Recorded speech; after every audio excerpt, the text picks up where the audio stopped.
Olá, meus queridos amigos, tudo bem?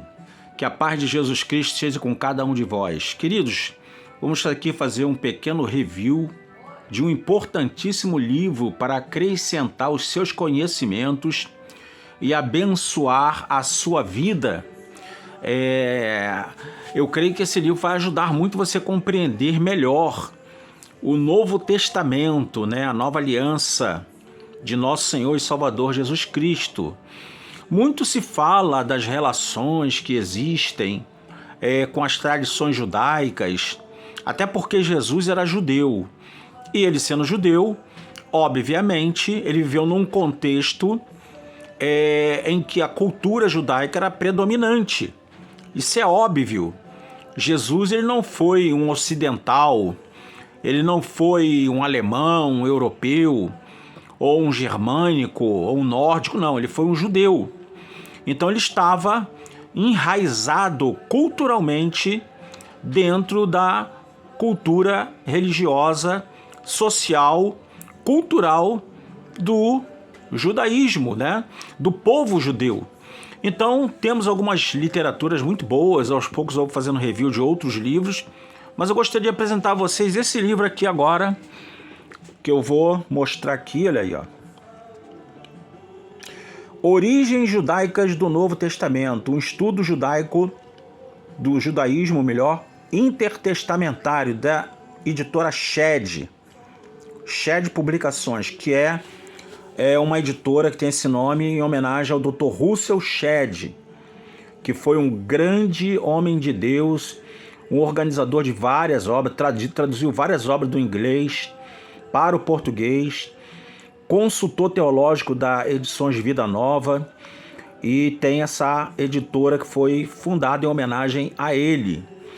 Então temos aí, né, esse livro, temos aqui o autor, né, com os dados sobre o autor, que é importante, né, para você saber com quem você está lidando. Julius Scott Jr. é o autor desse livro. Ele é, no caso, professor emérito de estudos bíblicos e históricos da Welton College Graduate School e é doutor pela Universidade de Manchester. Então, queridos, aí tem a opinião aqui do Dr. Gordon Fee acerca do livro e também do Craig Blomberg. São dois grandes teólogos da atualidade, falando muito bem acerca do livro em questão que eu tenho aqui em mãos para esse review. Então vamos aqui ao índice.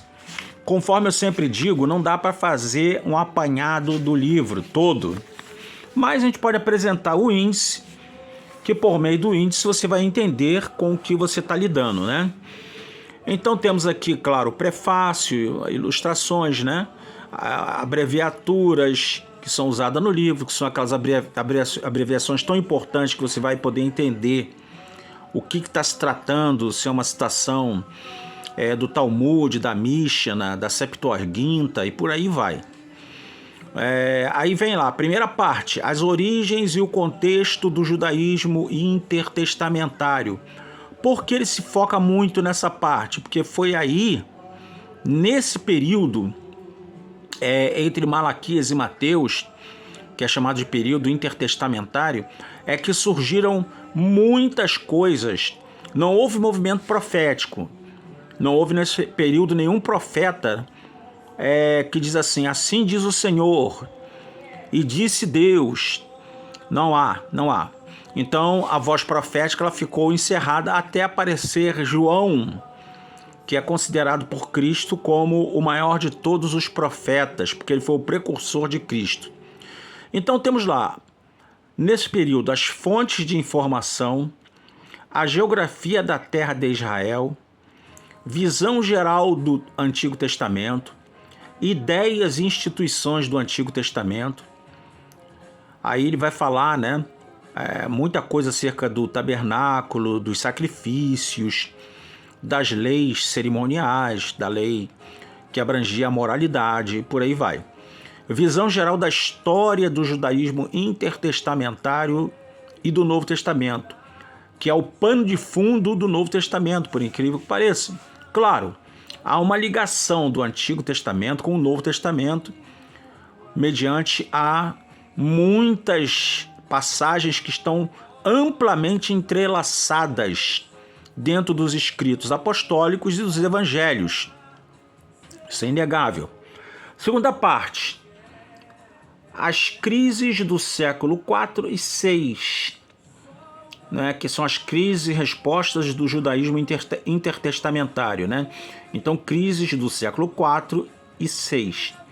A resposta geral do judaísmo intertestamentário às crises, ou seja, as crises que ocorreram no século IV e VI em relação ao Novo Testamento e a sua ligação com o judaísmo, com a cultura judaica, elas são respondidas através do judaísmo que foi vivenciado, porque o judaísmo não é monolítico, então foi vivenciado nesse período intertestamentário.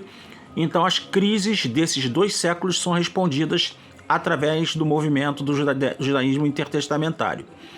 Tentativas intertestamentárias de reconstrução das instituições tradicionais, escribas e tradição, apocaliptismo. Foi nesse período que apareceu exatamente o movimento chamado movimento apocalíptico. Divisões de seitas e grupos. Aí vai analisar vários grupos que surgiram aí, como por exemplo os essênios, os zelotas. Ele vai analisar isso aí. A vida comum no Israel do século I. Aí agora vamos para outra parte. Aí nós temos agora aqui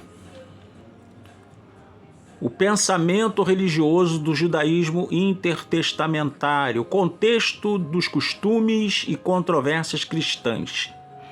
É isso aqui que pega muita gente, né? Porque muita gente quer dissociar o cristianismo do judaísmo. Nós temos que entender que o judaísmo ele é o pano de fundo do cristianismo. Tudo bem que o cristianismo ele é a mensagem do Evangelho de Jesus Cristo, inegável. Mas a mensagem do Evangelho de Jesus Cristo não é uma mensagem destituída de apoio veterotestamentário, ou seja, e de contextos culturais judaicos. Então temos lá o pensamento religioso do judaísmo intertestamentário, o fim dos tempos, o reino de Deus, a esperança messiânica, aliança e lei no fim dos tempos, atitudes judaicas intertestamentárias em relação aos gentios, aí epílogo, né? E vamos para os apêndices.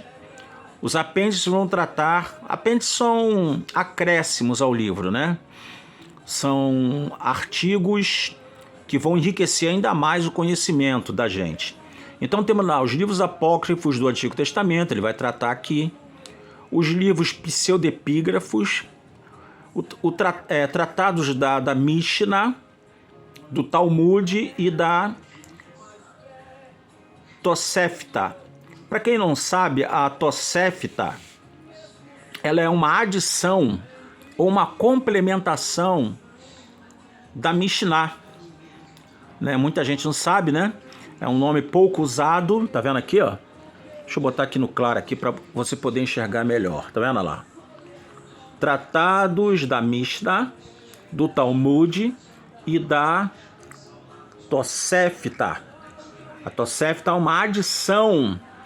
Aquilo que não está, por exemplo, na Mishnah, a Tosefta acrescenta e amplia o conhecimento da Mishnah. A crucificação, a oração judaica diária e a exclusão de cristãos judeus. Quando a pessoa se tornava cristão, né, e era judeu, ele era excluído da sinagoga, excluído da liturgia. A literatura apocalíptica e as escrituras inspiradas, né, isso vai fazer uma comparação. A interpretação da literatura apocalíptica e como funciona a erudição e a bibliografia, que vai ser bem vasta. Então é um livro muito bom, que contém aí, ao todo, número de páginas, vou mostrar aqui para você, bastante páginas aí para você poder pesquisar. 427 páginas. Tá vendo? Aqui é a biografia, tá vendo? Bastante coisa mesmo, né? E como eu sempre falo, a maior parte das obras, todas no inglês, não estão ainda na língua portuguesa, aí, tá vendo? Bastante coisa aí. Tá vendo? Olha aí. Tudo no inglês. Nós estamos muito atrasados em matéria de literatura. Então, queridos, tá aí esse excelente livro que você deve adquirir. Não é um livro esgotado. Você ainda pode adquirir esse livro e poder edificar a sua fé. Amém? Que Deus abençoe. Não deixe de se inscrever no canal, dar o like, que é importantíssimo para o canal crescer, queridos. E não deixe de se inscrever ao ver esse vídeo, para podermos crescer aí no YouTube e darmos prosseguimento aí ao nosso trabalho. Não sou monetizado, então a gente faz isso por amor mesmo, tá ok? E comente positivamente aí para abençoar o canal. Deus abençoe, a paz do Senhor Jesus, forte abraço, shalom.